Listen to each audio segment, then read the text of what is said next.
Hello, beautiful people. I'm back with another episode, and this episode is just me talking to the camera, which is something that I've really never done before. But I'm excited to dive into your questions and answer them. This is episode 100, which that started the journey. That was the beginning of everything that I've done. Is like, let me try to do 100 episodes and then reevaluate from there. And I've loved it. I've loved the process of recording the episodes. I've loved the process of posting them and getting feedback on the everything I've done. So I'm really grateful. I'm going to do another 100 episodes. Probably will do another 1,000 episodes, truly, because I feel like I found a true passion and joy for what I'm doing. So now let me get into the wonderful questions from you guys. So the first question is from Martin, and he asked, did you prepare for 75 hard or just jumped in? What was a moment that made you want to quit? And my 75 hard journey story started when I found the program one night randomly, and I just said, okay, this seems like it's for me. I already do most of these things, but I don't do them consistently. And I saw it, knew that it was for me, and just jumped in the following day. And what was a moment that made me want to quit? I was on, I want to say, day 48, somewhere in the 40s, and I was just shot. I had food poisoning one day, and I knew that I could do a walk, right? I knew I could do the simplest thing. I knew I could eat correctly and read 10 pages.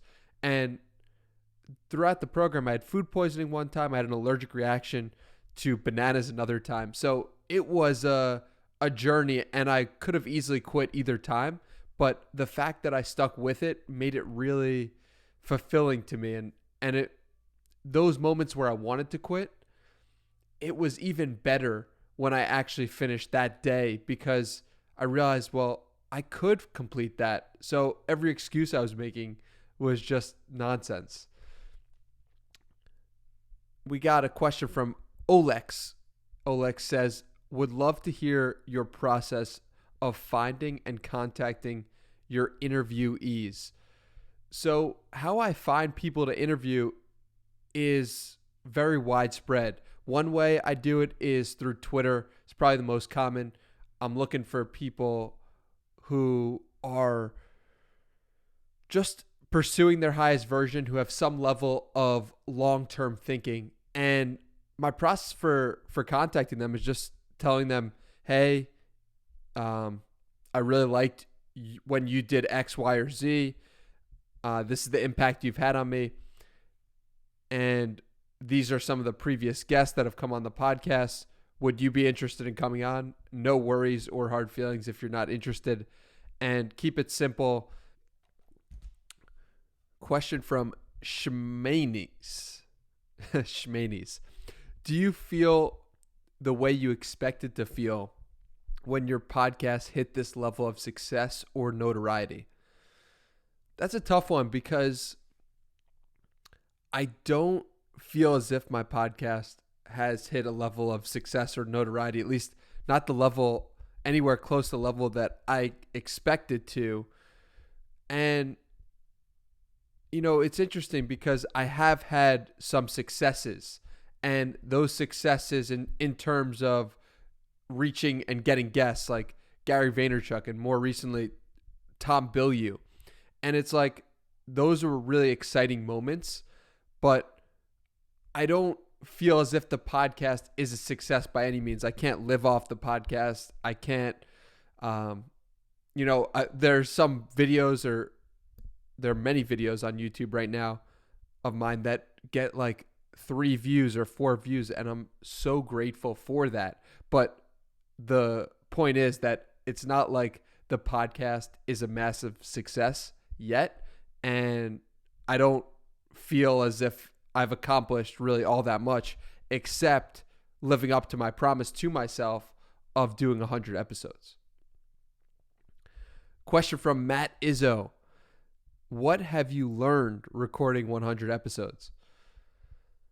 I've learned that it's really important when you're meeting someone new to connect with them right off the bat.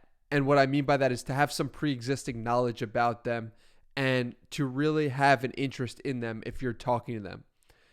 I think that when I started, I thought, Joe Rogan just wings it and look, it sounds great and it looks great. But for me personally, where I'm at in my level of my journey, it's like I really need to take time to go in depth with the guest and on their background and figure out what's interesting to them. And if I'm able to do that, then I'm able to have the best conversation and really make it something special for them. So that's what I've learned primarily. I've also learned a lot about just bringing your best self to a conversation. Question from Andrew. Which stadium are you going to pick to host episode 500? That would be pretty sweet if episode 500 ends up being in a stadium. I don't know if that will happen, but that would be pretty cool. I'm going to go with Madison Square Garden if we can get to that point. But the jury is out. We'll see how that goes. Norm asks, if you could meet Danny Miranda at 1,000 episodes, what advice would he give you? This is a great question. And I think the advice he would give would be continue to put in the reps, continue to trust the process. What you're doing has shown a lot of potential and you haven't really done anything yet, but there are clear signs that this is working. So keep doing it. And I think he would also tell me that he's still young at this point. If 1,000 episodes is in 5 or 6 years, he's 31 years old or 30 years old, something like that. And it's like, that's still young. He's still learning. And it's like, if I've already made this level of progress in the first 100 episodes, what will the next 900 look like? And so just keep going. Austin asks, what are 3 pieces of advice for people just starting a podcast? The first piece of advice I would say is to set an internal goal. You want to be doing things that are intrinsically motivated. And if you have that internal goal, you'll be less likely to be worried about so-and-so, how many people are downloading the podcast, what are people saying about it, because you'll be motivated to just do it to complete the goal.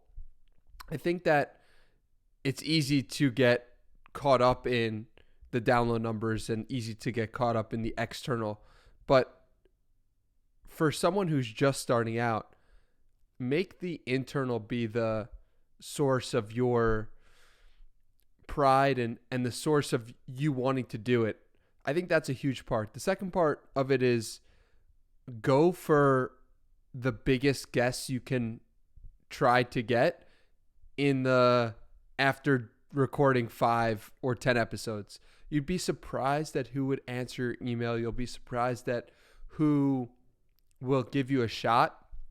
One great example of this is Blog of Jake, who's managed to get guests like Mark Cuban and Vitalik Buterin, and he's just able to get these incredible people on the show, and he's had no audience to start with, and he's just building his podcast from scratch. So second piece of advice would be just to reach out to people who are quote unquote out of your league for when you're starting, because I think we're in this incredible opportunity right now where anyone will come on your podcast if they're trying to promote something or your pitch is good enough.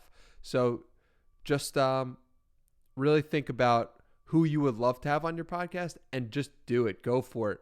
And don't worry about if they're too big or not. The third piece of advice I would say is try to find people who are also on that journey with you.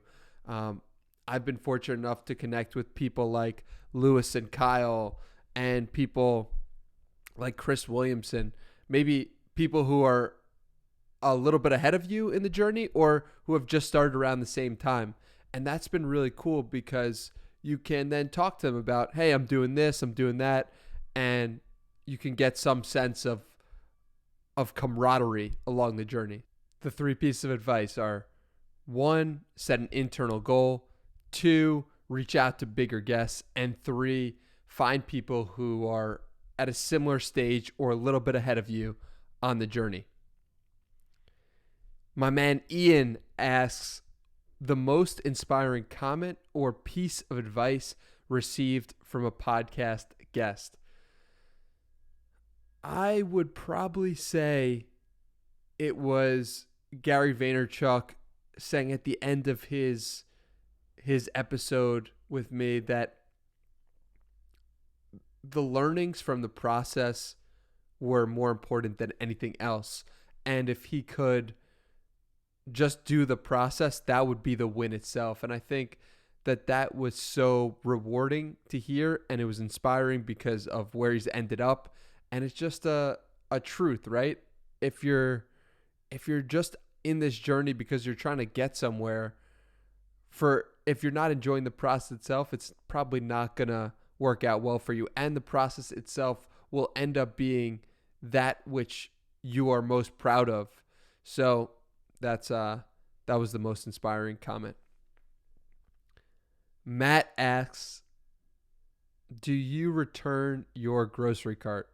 The answer is yes, my friend. I think it's the most important thing to do, and I think it's the quickest tell for maybe how you feel about yourself, because returning your grocery cart simply means that you are doing something kind with no reason for doing it. It's just the right thing to do. And as Gary Vaynerchuk likes to say, doing the right thing is always the right thing. So I think returning your grocery cart is so important in our society. It's like if we can get everyone to return their grocery cart, then we're going to just be in a kinder society as a whole.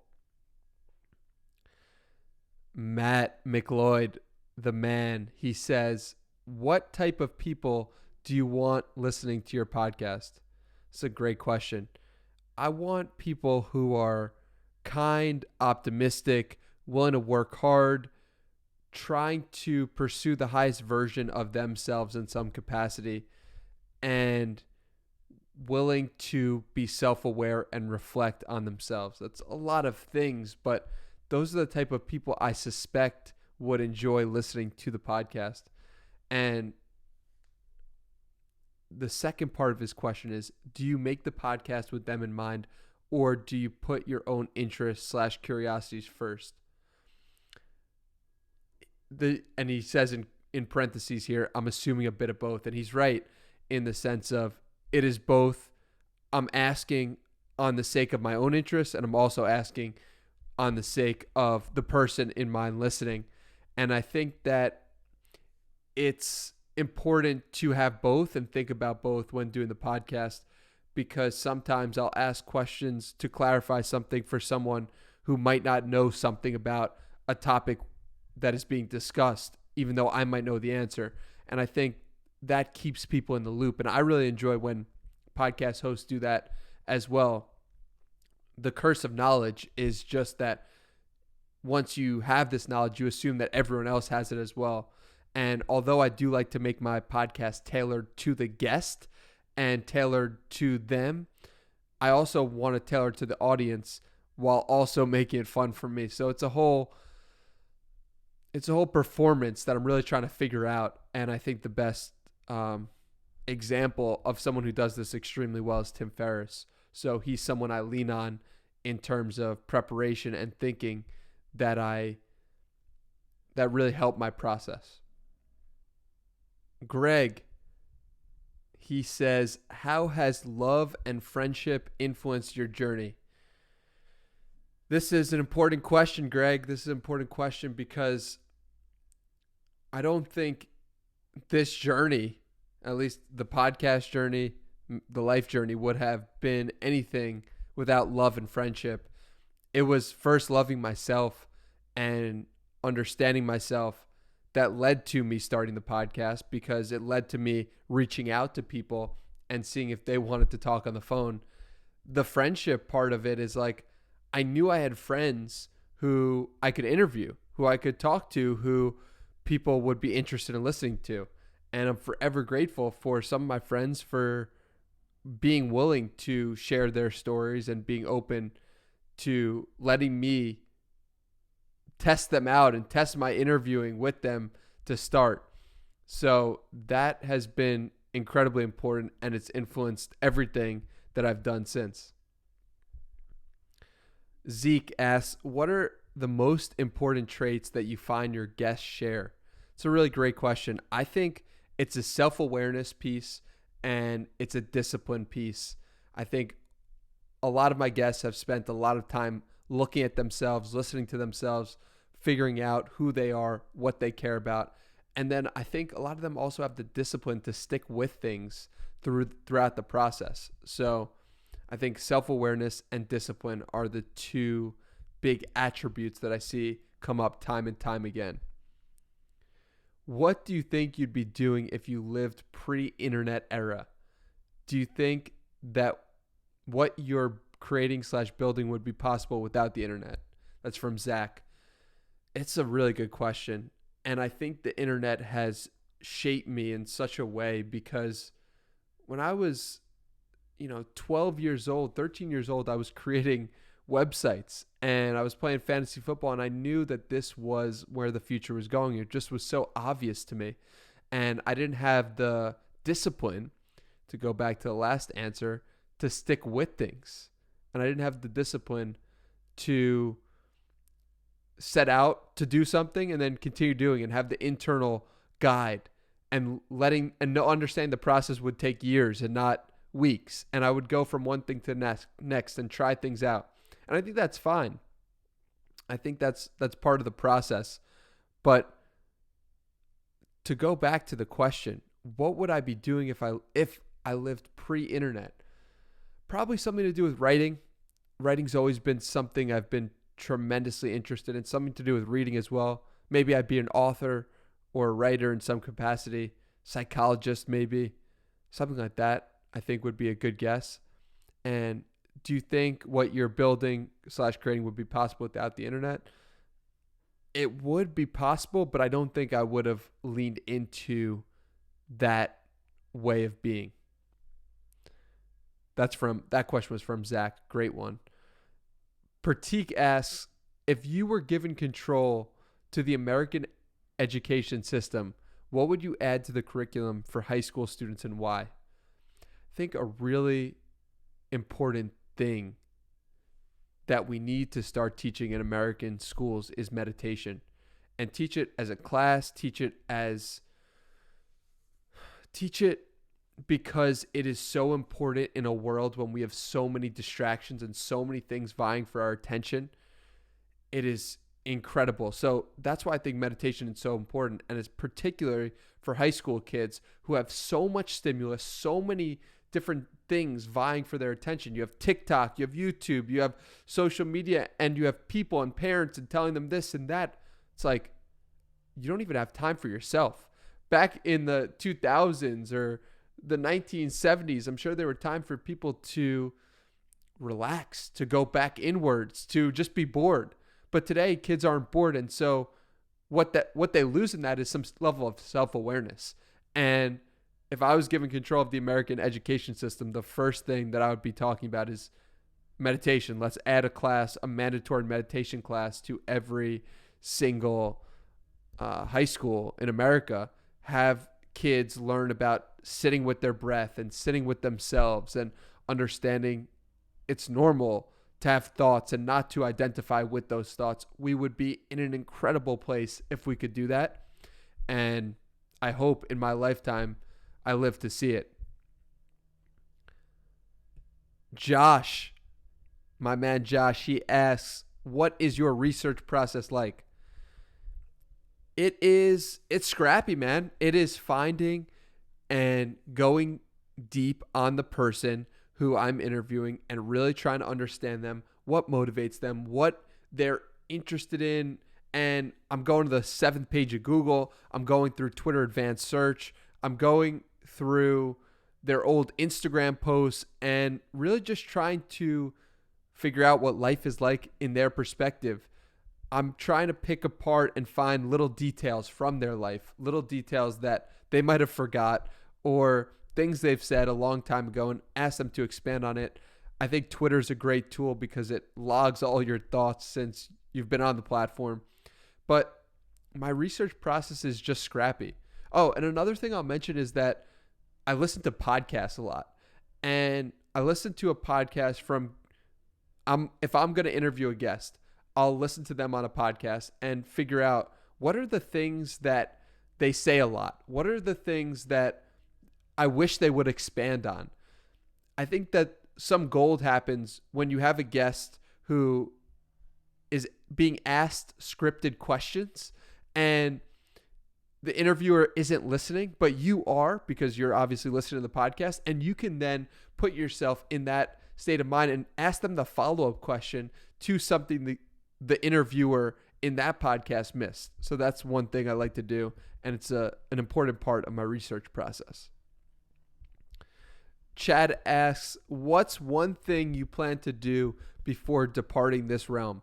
You know, I looked at this question and it's really interesting because I don't plan to do or don't have any expectation of any massive plans, right? Like I want to get married. I want to have kids. I want to do all this stuff. But what I plan to do is upload this podcast to YouTube and upload it as a podcast. Like that's what I plan to do, because I think it's very easy for us to have all these expectations and have all these where we're going to be and what we're going to do. And of course, I want to set the intention of selling out Madison Square Garden for a live podcast. I think that would be so crazy and so cool. But I also understand the importance of knowing that I don't know anything. And whenever my ego gets involved and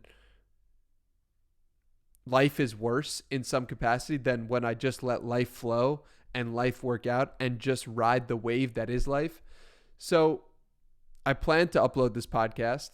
I plan to do that, but I also understand that nothing's promised, and I'm incredibly grateful for the opportunity to just put this out into the world and record this. So one thing I plan to do is put this podcast up. And our final question from my man, Harrison Remler. He asks, where do you find inspiration for your curiosity when things get tough? The answer to this is I go inward, because when I feel as if I'm not curious, and the interesting part about my curiosity is, like, I haven't always been a curious person. This is only something that's really developed in the last year of my life. I go back to the self and really look at myself and shine that light inwards, because what I find is that there's so many facets to us as human beings. There's so much to us. There's so much in my own psyche that I'm just fascinated by. And when I go inwards, it also makes me curious about other things and other people and other organisms and just other ways of being. And I figure, and to put some practicality on that, the more that I meditate, the more curious I am about what this whole thing we're doing here is all about. And I personally find on days where I don't meditate and I have a podcast or I do some research, the interviews don't turn out as good. The research doesn't turn out as good.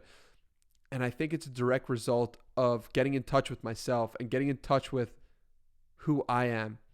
And so when I need help with that curiosity piece, I am always going back inwards and meditating, and it always restores my curiosity in some capacity. So that is all, my friends. Those were some incredible questions. I'm really grateful for them. I'm grateful for the opportunity to answer them, and I'm looking forward to the next 100 episodes. Thank you for tuning in. Thank you for your time and attention. I really appreciate you. And I'll see you guys in the next one. Peace.